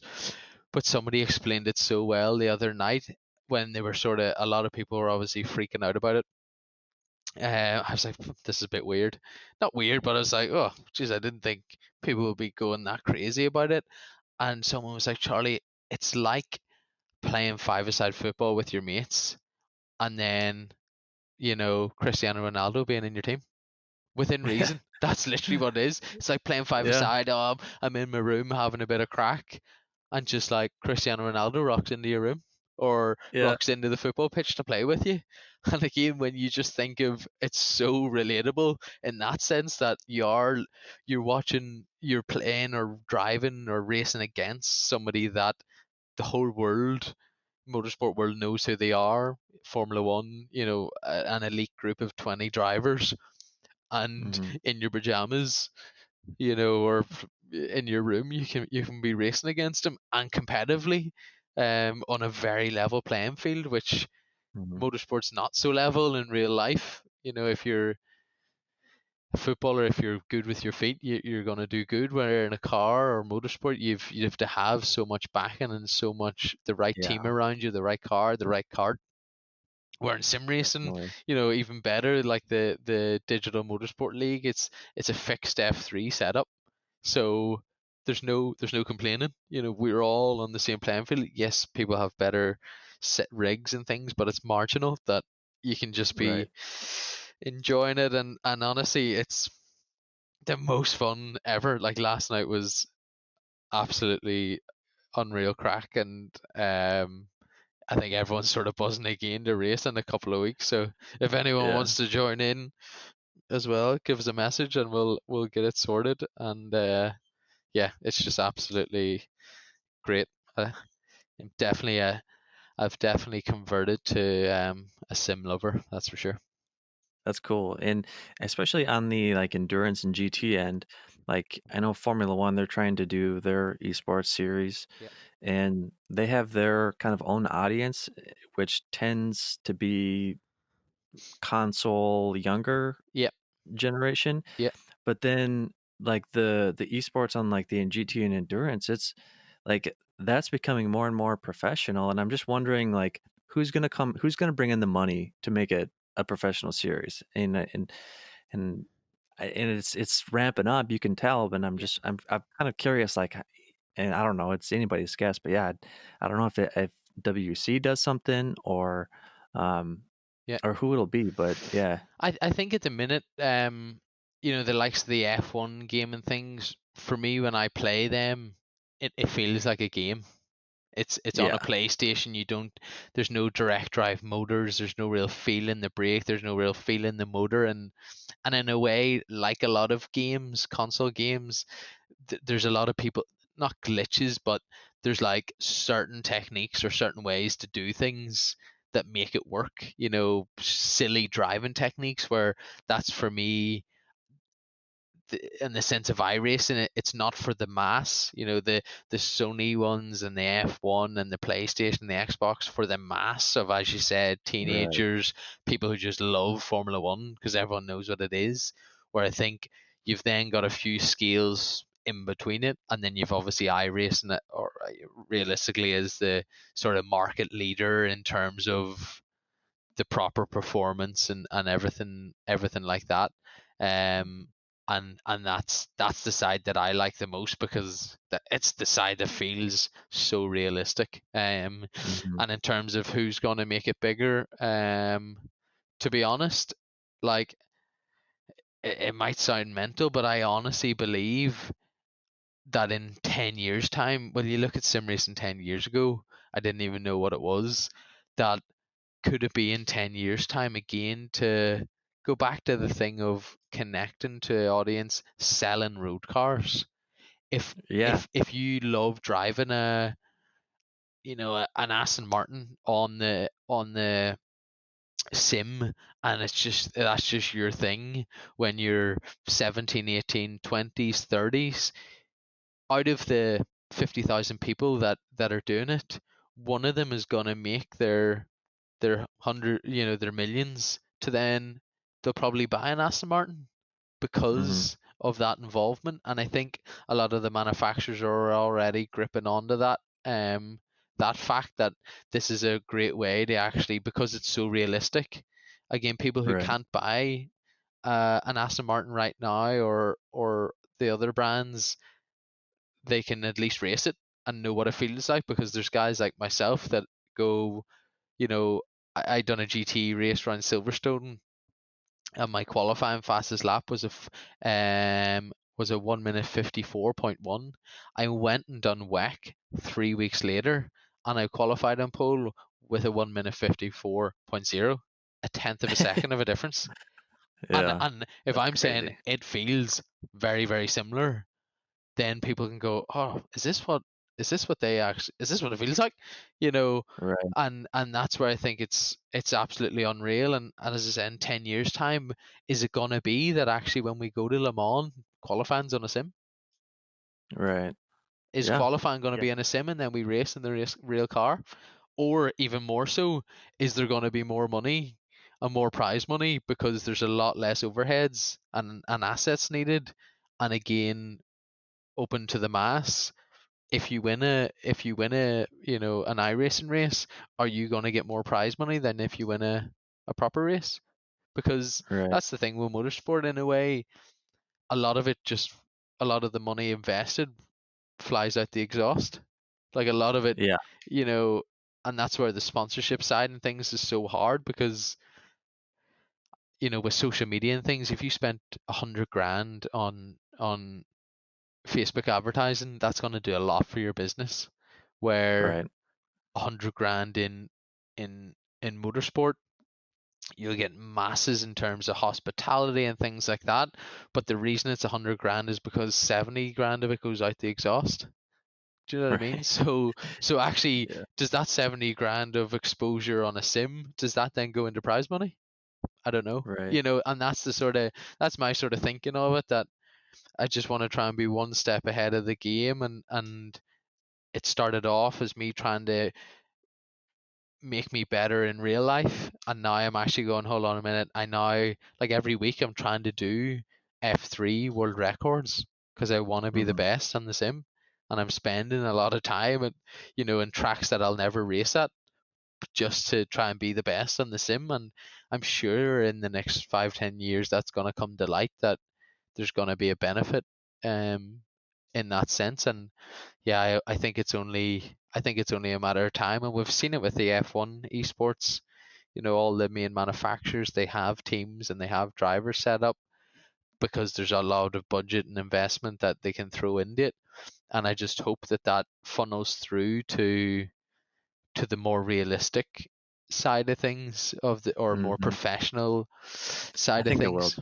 Yeah, and I hope it does. And I think, to be honest, an iRacing $100,000 prize pool for the Porsche Super Cup, it's happening for sure. It's happening. Yeah. Yeah. So Yeah, for sure. yeah, it's definitely something that's growing, and I'm sure you're going to sell a lot more wheels in the next 5 years. So Yeah, I mean, I'm hoping so. But yeah, I really like your perspective on that. I think it's an innovative way to think about it, and I don't think you're wrong at all either. I think and it's almost even for you too. It's like the perfect feedback loop because you're honing your skill, which helps you on track, yeah, but you're also mastering sort of the sim sport, yeah, which if the if the market or if the world moves towards that, you're one step ahead already. exactly. And that's where I would love this sort of the big programs like the F1 esports and things. I would just love for them to, in the future, become a lot more realistic as well. Mhm. Because with the sort of setups they're using and things, and there's sort of no weight in the steering, there's no spring loaded or hydraulic loaded brake pedals and things. For me, I would actually, if I really worked hard on that, there's a chance it could become a negative for the real life, because I could get Mhm. into, imagine I'm used to every single day hitting the brake pedal with no force feedback or no resistance. I get in a car and I'll just flat spot all four tires, no problem. Well, one thing and it's so funny, like you say, like the reason that the Carrera Cup exists is to sell Porsches, and I mean that could even you could it kind of trickles down to everything. The reason that the F1, they have that series is to sell the video game. Yep. And, like, even say, I know you're as a factory driver, you have to, speak well of Aston, but they also are innovative, like, they see that and, putting money into things like that, it's more relatable than an F1 car. Like, you Yep. can hop in the sim and get in an Aston, and that is so much more relatable and will have better potential to sell cars in the future. Yeah.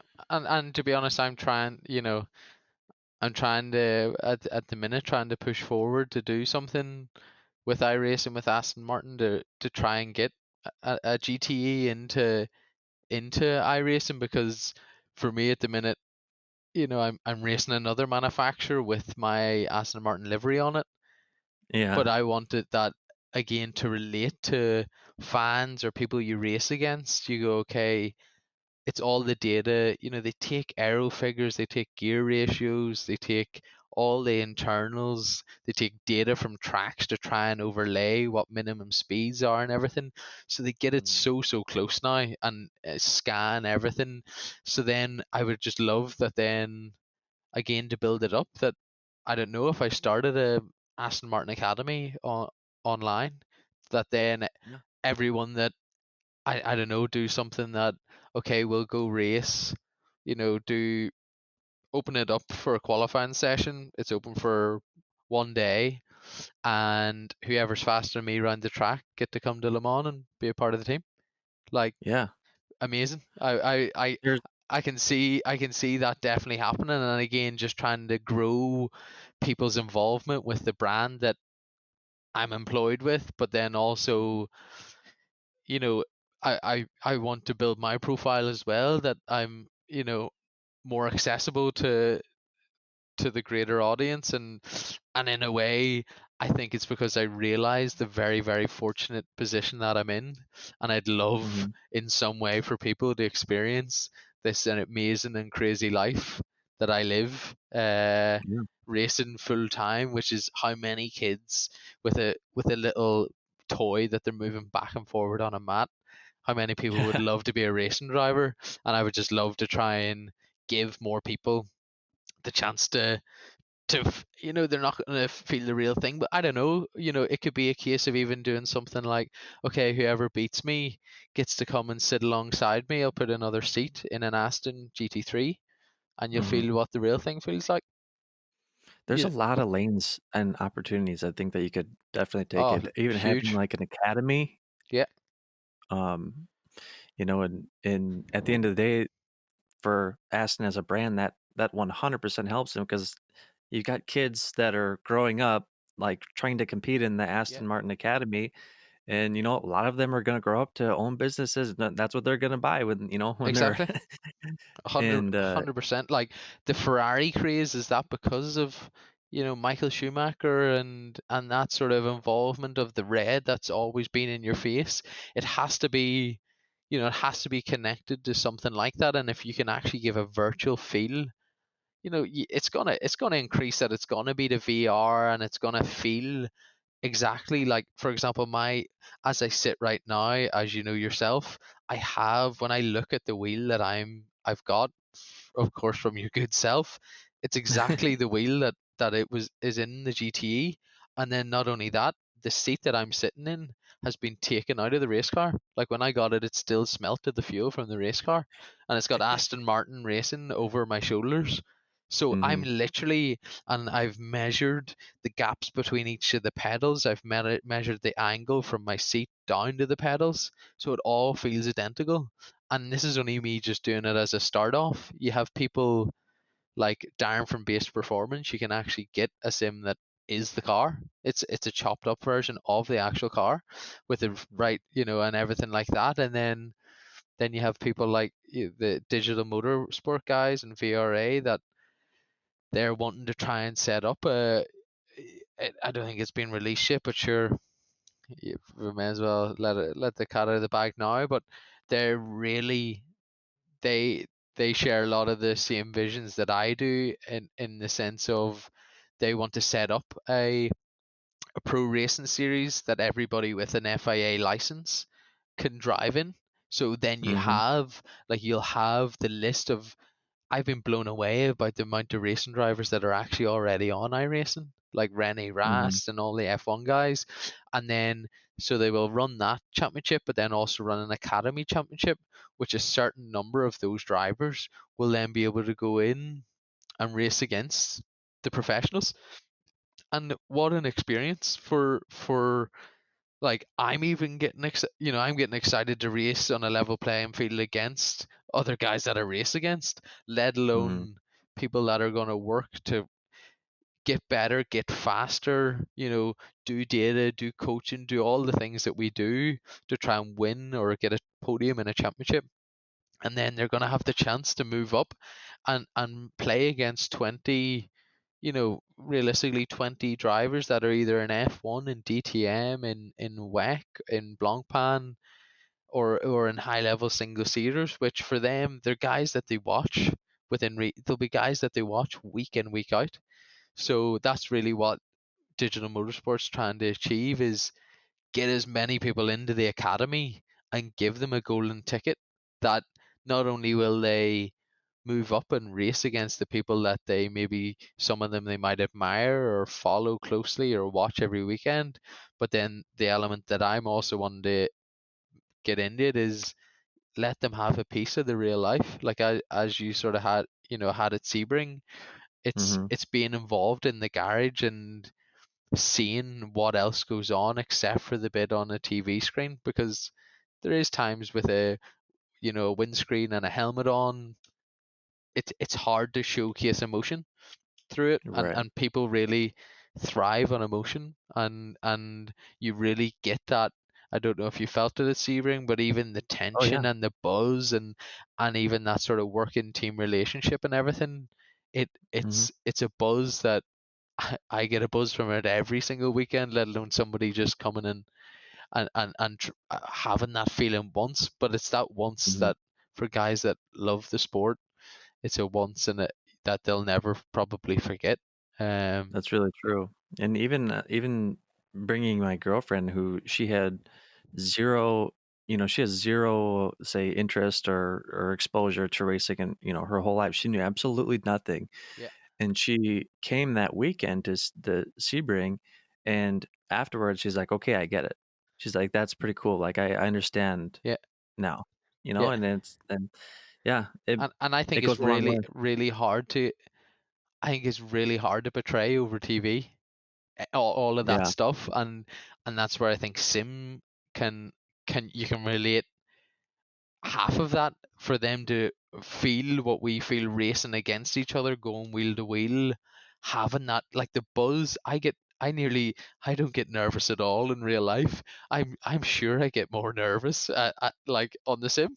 I don't not Mhm. nervous, but like I get this real buzz. Like, oh, this is actually Mhm. this is happening. Let's go. The competitive takes over, and if people get that feeling against people that they watch and then have an opportunity to then be involved in it somehow, by winning something, it could really, it could tick, I've got dreams and boxes that I want to tick, and people that may not have been as fortunate as I have, they might also have the same chance, which to give that opportunity would be absolutely amazing. So yeah, I absolutely love it, and I know it's just gonna completely explode over the next 5-10 years. I'm sure of it. Mm. Well, I think that's a good place to end it. I I appreciate your time, man. Yeah. That was a really fun conversation. So, Thank you very much. um, yeah. So I mean, it's charlieeastwood.com, right? Yep, And charlieeastwood.com. and then at C Eastwood 28 for Instagram and Twitter. Yep, give me a follow, and then also get in contact, and if anyone listening is on iRacing or whatever, drop me a message on Instagram or Twitter, and we'll go have a race, and if any point I've hit you off an iRacing, I promise I didn't mean it. All right, man. Well, I appreciate your time. Thank you. Perfect, thank you very much.